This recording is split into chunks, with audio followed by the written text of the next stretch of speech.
BNP কি বলে দেশের এই আইন শৃঙ্খলা পরিস্থিতি নিয়ে? বিএনপির মিডিয়া উইং এর মিডিয়া সেলের ফেসবুক পেজ থেকে বলি, লিখিচ্ছে দেশ জুড়ে ডাকাতি চিন্তা এক ভয়াবহ পরিস্থিতিতে রূপ নিয়েছে। পতিত স্বৈরাচার হাসিনার দোসরেরা মিলে একে একে ডাকাতি চিন্তার মতো ন্যাক্কারজনক ঘটনা ঘটাচ্ছে।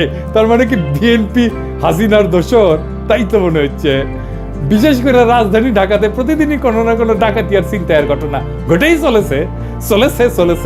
এইসব যে ফ্যাসিস্ট হাসিনা ষড়যন্ত্রের অংশ তার প্রমাণ পাওয়া যায় আওয়ামী লীগ নেতা গাজীপুর সিটি কর্পোরেশনের সাবেক মেয়র জাহাঙ্গীর আলমের ভাইরাল হওয়া এক ভিডিওতে গিয়া। তো জাহাঙ্গীর আলম আপনাকে কি দিচ্ছে?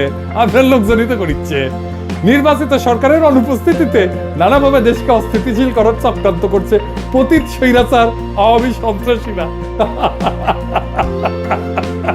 দেশকে স্থিতিশীল করতে নির্বাচনের বিকল্প নয়।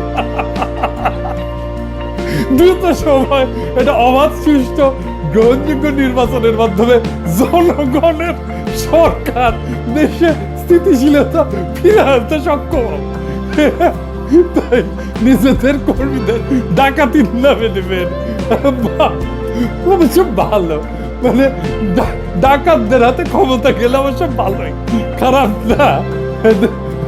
ঘরের ডাকাতি করবে না, ওই ব্যাংক রাষ্ট্রীয় কোষাগার ওগুলোতেই ডাকাতি চলবে।